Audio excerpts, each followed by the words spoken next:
Datanya kok gak masuk? Padahal tadi udah di post loh.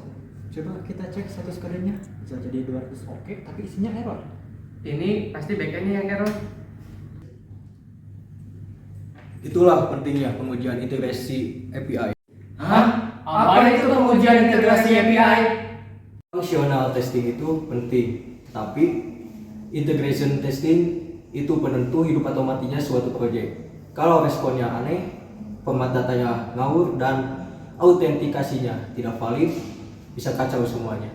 Untuk pengujian API, kita mulai dengan integration testing, di mana pengujian itu bertujuan untuk menguji setiap endpoint API secara individual, guna memastikan bahwa ia memberikan respons yang benar berdasarkan input yang diberikan. Untuk use case-nya, kita akan membayangkan bahwa ada seseorang yang ingin melakukan pembayaran dalam aplikasi Anda. Melakukan pembayaran menggunakan kartu bank, lalu API perlu validasi bahwa nomor kartu itu valid dan sedang tidak terblokir oleh bank tersebut. Cara mendemonstrasikannya dengan Echo API, kita mulai dengan klik tombol dengan simbol plus ini, membuat HTTP baru.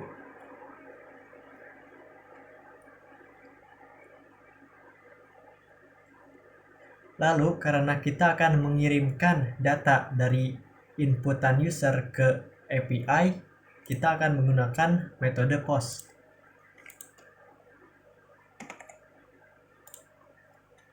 URL endpoint API-nya seperti berikut, dan untuk data yang akan dikirim ada 3 inputan, yaitu nomor kartu, jumlah, lalu mata uang.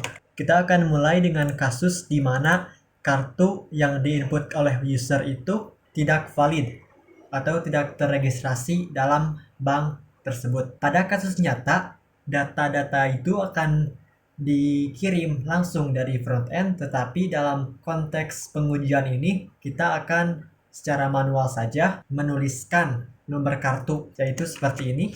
Jumlahnya juga kita tulis secara manual, juga mata uang. Apabila kita klik kirim di sini, responsnya akan sesuai bahwa kartu yang diinputkan itu tidak valid, artinya tidak terregistrasi pada bank tersebut.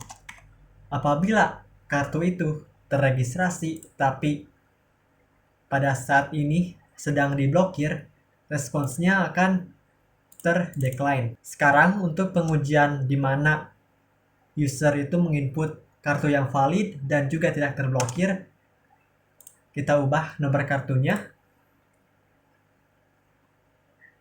dan responsnya akan sukses mendapatkan transaksi ID dan jumlah juga mata uang yang telah diinputkan.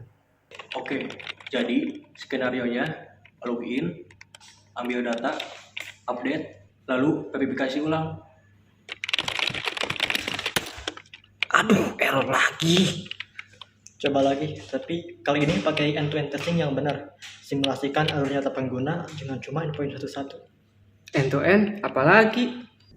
End-to-end testing itu jadi kita kayak ngetes satu aplikasi dari awal sampai akhir gitu. Mulai dari user login, isi form, klik simpan, dan mendapat notifikasi. Kita itu bukan ngetes satu-satu doang, tapi semua proses itu dijalankan dalam satu rantai dan semua harus jalan secara mulus.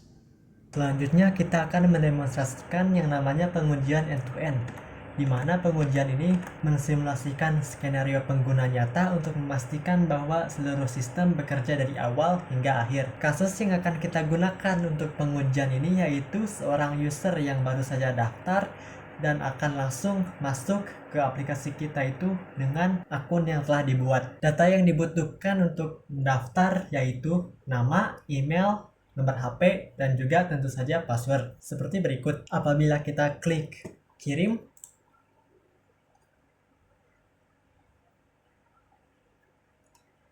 maka kita dapat pesan bahwa pelanggan telah berhasil terdaftar dan juga dapat token akses. Sekarang mari kita coba untuk login dengan email juga password yang sama. Dapat dilihat bahwa dengan memasukkan data yang sama dengan yang kita daftarkan, maka API akan secara otomatis menampilkan pesan sukses. Apabila kita menginputkan data yang salah, maka akan mendapatkan error. Loh, kok user biasa bisa ngakses data admin? Aku cuma ganti URL doang, terus ya keterbukaan sistem. Ini parah sih. Autentikasi dan otorisasinya bolong. Nah, itulah pentingnya security testing. Cek token, role access, dan respon error. Kalau integrasi sudah oke, tinggal satu hal penting, yaitu keamanan. Keamanan testing itu sangat penting. Jangan sampai ada yang bisa buka pintu belakang cuma gara-gara token lupa divalidasi. Untuk pengujian terakhir, ada yang namanya security testing, di mana kita mengecek keamanan dalam endpoint API kita. Semisal dalam kasus kita itu, untuk halaman produk hanya dapat diakses bagi pengguna yang telah login. Apabila tidak login, maka tidak dapat mengakses halaman tersebut dan tidak dapat melihat data-data yang ada di halaman tersebut. Kita dapat melakukan validasi dengan menggunakan akses token yang diberikan oleh API ketika kita login atau register, di mana apabila request API itu mengandung token tersebut, maka akan diberikan akses untuk melihat produk, dan apabila tidak memiliki token, maka tidak dapat dilihat produk tersebut. Kita akan pindah dari tab body ke headers, di mana kita akan menambahkan kunci untuk authorization, dan nilainya itu akan sama dengan akses token kita. Kita akan melakukan request ke URL tersebut, klik kirim, dan API akan mengirim kembali data produk karena kita telah memastikan bahwa user telah login. Apabila kita tidak mengirim token akses tersebut, dengan kata lain user belum login, maka API akan mengatakan bahwa kita tidak memiliki akses. Dengan itu API telah lulus pengujian keamanan, bahwa di mana user tidak login tidak dapat melihat data produk. Apabila sudah login, telah diberi akses untuk melihat data produk. Kenapa datanya gak masuk? Tadi udah di post loh. Kayaknya kamu salah klik deh. Nah, saya tahu kenapa. Ini karena kita tidak melakukan functional testing. Functional testing apaan tuh? Functional testing itu jadi kita tes setiap endpoint secara individual, seperti method get, apakah data yang keluar benar atau tidak, method post, apakah datanya tersimpan dengan benar atau tidak, method put, apakah datanya ke-update atau tidak, dan juga ada method delete, apakah datanya beneran hilang atau tidak. Untuk pengujian selanjutnya, ada yang namanya integration testing, di mana kita menguji interaksi antara beberapa modul atau layanan dalam aplikasi kita untuk memastikan bahwa data dapat mengalir dengan benar di antara mereka. Pada pengujian sebelumnya, kita telah memastikan bahwa ketika user melakukan transaksi, API akan memberikan kode transaksi tersebut, di mana nilainya itu seperti ini. Apabila kita mengirim data transaksi ID ini ke API gudang yang akan memproses pemesanan user dan mengirimnya kepada kurir, kita dapat memastikan seperti ini.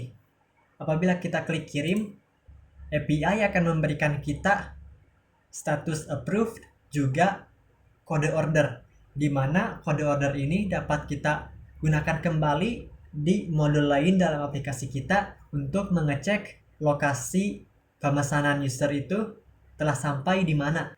Apabila kita mengirim kode transaksi yang tidak ada atau tidak ada dalam sistem, maka API akan mengatakan bahwa transaksi itu tidak ditemukan. Sekarang kita dapat mendemonstrasikan proses di mana si user itu ingin mengecek lokasi paket telah sampai di mana berdasarkan order ID yang telah diberikan dari API. Untuk URL-nya seperti ini, dan body-nya itu menerima order ID. Apabila kita klik kirim, maka API akan mengatakan bahwa paket tersebut telah tiba di Semarang dan kurirnya itu JNE. Apabila kita mengirim data order yang tidak ada, maka tentu API akan mengatakan bahwa order itu tidak ditemukan. Begitulah pengujian integrasi API di mana data dari API pembayaran dapat digunakan kembali untuk memproses pemesanan dan data dari pemesanan dapat digunakan kembali untuk modul cek lokasi. Jika ingin menguji API, Gunakan API.